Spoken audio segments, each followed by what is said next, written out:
మనం August month రాశి ఫలాల గురించి మాట్లాడుకుంటున్నాం.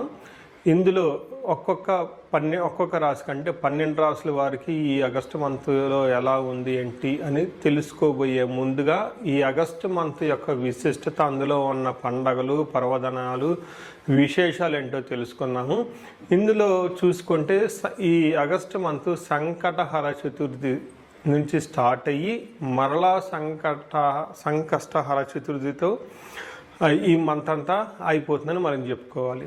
ఇందులో ఇంకా మనకి ముఖ్యమైన పండుగలు ఏమున్నాయంటే, ఫస్ట్ వచ్చేటప్పటిగా మనకి సికింద్రాబాద్ బోనాలు, హైదరాబాద్ బోనాలు, వీటితో పాటుగా గురుమౌఢ్యమి త్యాగం అంటారు. అంటే ఇప్పటిదాకా మనకు గురుమౌఢ్యమి నడిచిందండి. ఎప్పుడైతే 12వ తారీఖు తర్వాత మౌఢ్యమి వెళ్ళిపోతుంది, అక్కడి నుంచి శుభకార్యాలు చేసుకోవచ్చు అని మనం చెప్తూ ఉంటారు. వీటితో పాటుగా మనకి నాగపంచమి అని చాలామంది ఎక్కువగా చేస్తూ ఉంటారు. ఎవరైతే కాలసర్పదోషాలు, నాగ అన్న పేరు పెట్టుకున్న, మానస అన్న పేర్లు పెట్టుకున్న వాళ్ళంతా కూడాను ఈ యొక్క పిల్లలు కావాలనుకునే వాళ్ళు ముఖ్యంగా చాలా ఇంపార్టెంట్. నాగపంచమి అందరూ సెలబ్రేట్ చేసుకోవాలి. ఆ తర్వాత మనకు వచ్చేది వరమహాలక్ష్మి వ్రతం మనం చేసుకుంటాం. అందరం చాలా కళ్ళ పండగ శోభాయమానంగా. అది 21వ తారీఖు ఉంటుంది.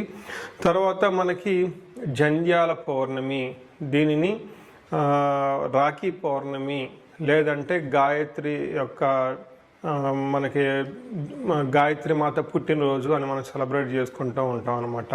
ఈ ప్రకారంగా అనేక రకమైన శుభకార్యాలు, తర్వాత శ్రావణ మాసం కూడా మనకు స్టార్ట్ అవుతుంది.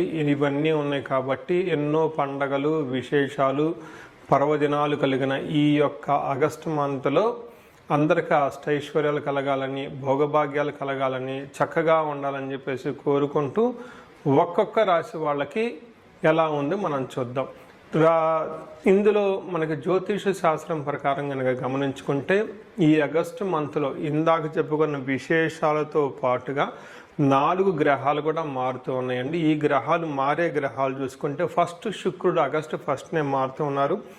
సెకండ్న కుజుడు మారుతూ ఉన్నాడు. బుధుడు 5వ తారీఖు మారుతూ ఉన్నారు. సూర్యుడు వచ్చేటప్పటికి 17వ తారీఖు మారుతూ ఉన్నారన్నమాట. ఇలా 4 గ్రహాలు ఈ ఆగస్టు మాసంలో మారటంతో 12 రాశుల వారికి ఎలా ఉంది ఏంటి అనేది మనం చూద్దాం. మనం వృషభ రాశి వారికి ఆగస్టు మంత్ ఎలా ఉందో చూద్దాం. ఇందులో వృషభ రాశి చూసుకుంటే కొంచెం ఛాలెంజింగ్గా ఉంది మంత్ అని మనం అనుకోవచ్చు. ఆల్మోస్ట్ మీకు 60% మాత్రమే, అంటే 40% మాత్రం అనుకూలంగా ఉంది, 60% కొంచెం ప్రతికూలంగా ఉందని గమనించుకోవాలి. కొంచెం పేషెన్సీగా, సహనంగా ఉండవలసిన టైం ఇది. నాకు కొంతమంది ఆల్రెడీ తెలిసిన వాళ్ళు, బంధువులు వాళ్ళు ఫోన్లు చేసి మెసేజ్లు చేసి పెడుతూ ఉన్నారు. ఎందుకంటే లాస్ట్ మంత్, ఈ మంత్ కొంచెం జాగ్రత్తగా ఉండవలసిన సమయం. అంటే July month, August month. July మంత్లో నాకు తెలిసిన ఫ్రెండ్స్ వీళ్ళు కొంచెం మెసేజ్లు అవన్నీ పెడుతూ ఉన్నారు. అందుకని చెప్పేసి ఈ టైంలో it's a time to have patience, సహనంగా ఉండవలసిన టైం. ఎవరికైనా మాటలు, అనవసరంగా మాటల యుద్ధము, అనవసరమైన భిన్నాభిప్రాయాలు రావటము, అనవసరమైన వాటికి పార్టిసిపేట్ చేయటం, ప్రతిదానికి రెస్పాండ్ అవ్వటం లాంటివి చేయకుండా కొంచెం అవాయిడ్ చేస్తే చాలా చాలా మంచిది. ఇందులో వృషభ రాశి వాళ్ళకి చూసుకుంటే కృతికా నక్షత్రము 2, 3, 4 పాదాలు, రోహిణి 1, 2, 3, 4 పాదాలు, మృగశిర 1, 2 పాదాలంతా ఈ వృషభ రాశిలో ఉంటారు. ఇందులో సూర్యుని యొక్క సంచారం, మిగతా గ్రహాల యొక్క సంచారం బట్టి మనం చూసుకుంటే సూక్ష్మ గోచారము, లఘు గోచారం అన్న ఒక కాన్సెప్ట్ ప్రకారం చూస్తే ఇందులో మనకి ఎలా ఉంటుందంటే 4 గ్రహాల యొక్క ఫలితాన్ని చాలా చిన్న చిన్న సంస్కృతంలో మాటలో చెప్తారు. అవి మానహాని, ధనచ్ఛేదం, రాతి భయం, పుత్రలబ్ధిం అని చెప్తారు. అంటే అవమానాలు జరిగే అవకాశం ఎక్కువగా ఉంటుంది, ధనం విపరీతంగా కోల్పోయే అవకాశం ఎక్కువగా ఉంటుంది, శత్రువు బాధలు ఉంటారు, శత్రువుల నుంచి మీకు ఇబ్బందులు ఉంటాయి, పిల్లల విషయంలో మాత్రం కొంచెం బాగుంటుంది అని మనం చెప్పుకోవచ్చు. ఇందులో ఇండివిజువల్గా ఒక్కొక్క గ్రహం మనం చూసుకుంటే 4వ స్థానంలో సూర్యుడు ఉండటం వల్ల ప్రొఫెషనల్ మ్యాటర్స్లో పాజిటివ్గా ఉంటుంది, ప్రమోషన్స్ అవన్నీ వచ్చే అవకాశం ఎక్కువగా ఉంటుంది, మీరు పడిన గుర్తింపుకి తగు రిజల్ట్స్ అదంతా ఉంటుంది.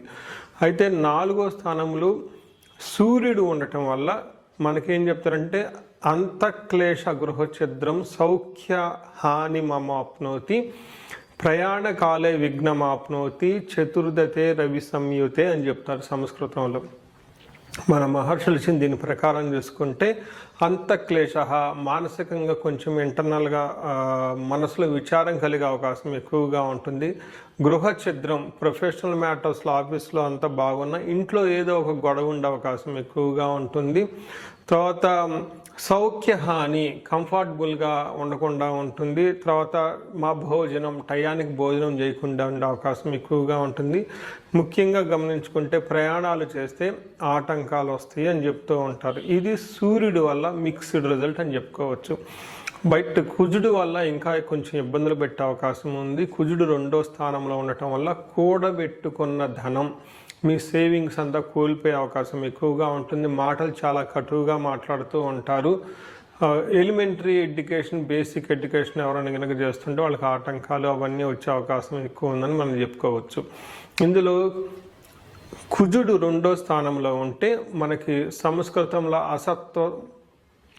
అసత్వం సతతం క్లేశనాశ సర్వకార్య వినాశనం సదా దుర్జన సేవ సంపర్క భీతిషాద్ ధనకే కుజ అని మనకి ఒక శ్లోకంలో చెప్తారు. దాని మీనింగ్ ఏంటంటే అసత్వం అంటే ఎనర్జీ లేకుండా ఉండటం, తర్వాత సతతం క్లేశ మనసులో ఎప్పుడు ఏదో ఒక బాధపడటం ఉండటం, సర్వకార్య వినాశనం ఏదైనా కొత్తగా ఒక పని చేస్తే అందులో ఆటంకాలు వచ్చే అవకాశం ఎక్కువగా ఉంటుంది. విమర్శించే వాళ్ళు ఎక్కువగా ఉంటారు. సదా దుర్జన సంపర్క ఈ టైంలో బ్యాడ్ కంపెనీ అనవసరమైన చెత్త వాళ్ళంతా మీ చుట్టూ చేరి మిమ్మల్ని కన్ఫ్యూజ్ చేసే వాళ్ళు ఎక్కువగా ఉంటారు. భయంగా ఉండే అవకాశం ఎక్కువగా ఉంటుందని చెప్పుకోవచ్చు. అయితే వీళ్ళకి ఒక గుడ్ న్యూస్ హ్యాపీ న్యూస్ ఏంటంటే శుక్రుడు వీళ్ళకి 5వ స్థానంలో ఉండి చక్కగా మంచి యోగ్యతను ఇస్తున్నారని చెప్పుకోవచ్చు.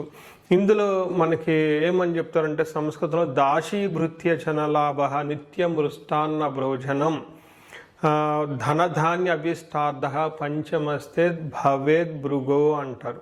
అంటే 5వ స్థానంలో ఎప్పుడైతే శుక్రుడు ఉన్నారో వీళ్ళకి దాసీ భృత్య జనలాభ అంటే వీళ్ళ కింద ఉన్న సబార్డినేట్స్ కానివ్వండి, నాయకత్వ లక్షణాల్లో ఎవరైనా ఉంటే వాళ్ళ కింద ఉన్న ఫాలోవర్స్ కానివ్వండి, లేదా ఇంట్లో మేట్స్, ఇలా మీ యొక్క ఆజ్ఞని మీ యొక్క ఇన్స్ట్రక్షన్స్ని రెగ్యులర్గా ఫాలో అయ్యే వాళ్ళు ఎవరైతే ఉంటారో వాళ్ళ నుంచి విపరీతంగా లాభం ఉంటుంది. నెక్స్ట్ నిత్యం మృష్టాన్న భోజనం డైలీ మంచి మంచి ఫుడ్ తినే అవకాశం ఎక్కువగా ఉంటుంది. ధనధాన్య అభిష్టార్థ ధనం విషయంలో ధాన్యం విషయంలో మీకు అనుగుణంగా ఉండే అవకాశం ఎక్కువగా ఉంటుంది. ఇంకొకటి ముఖ్యమైన చెప్పుకోవాల్సిన హ్యాపీ న్యూస్ ఏంటంటే వీళ్ళకి గెయిన్ త్రూ లేడీస్ అని చెప్తారు. అంటే జెంట్స్ అయితే లేడీస్ ద్వారా, లేడీస్ అయితే జెంట్స్ ద్వారా ఒక మంచి ఏమంటారు చాలా బెనిఫిట్ జరిగే అవకాశం ఎక్కువ ఉందని గమనించుకోవాలి. సో వీటితో పాటు మనకి బుధుడు చూసుకుంటే 3వ స్థానంలో ఉండి శత్రువుల వల్ల ఇబ్బందులు అన్నీ మనం చెప్పుకోవచ్చు. సో మనం ఓవరాల్గా చూసుకుంటే చాలా మిక్స్డ్గా ఉంది. కొంచెం సహనంగా ఉండవలసిన టైం అని మనం చెప్పుకోవచ్చు. అయితే కృతికా నక్షత్రం ప్రకారం చూసుకుంటే మనకి అంగగోచారం అనే ఒక కాన్సెప్ట్ మనకు ఉంటుంది జ్యోతిష శాస్త్రంలో. ఈ కాన్సెప్ట్ ప్రకారం మనకేం చెప్పవచ్చు అంటే నక్షత్రం వైజ్ కూడా ఎలా ఉంటుందో చెప్పుకోవచ్చు. కృతిక మృగశిర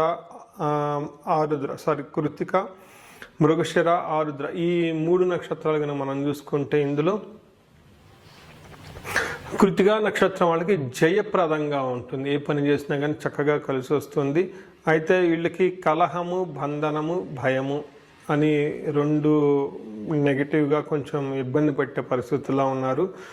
నెక్స్ట్ మృగశిర నక్షత్రం వాళ్ళకి ఐశ్వర్యవంతంగా ఉంటుంది, ధనలాభం చూపిస్తుంది, కొంచెం భయపడే అవకాశాలు ఎక్కువగా ఉంటుంది.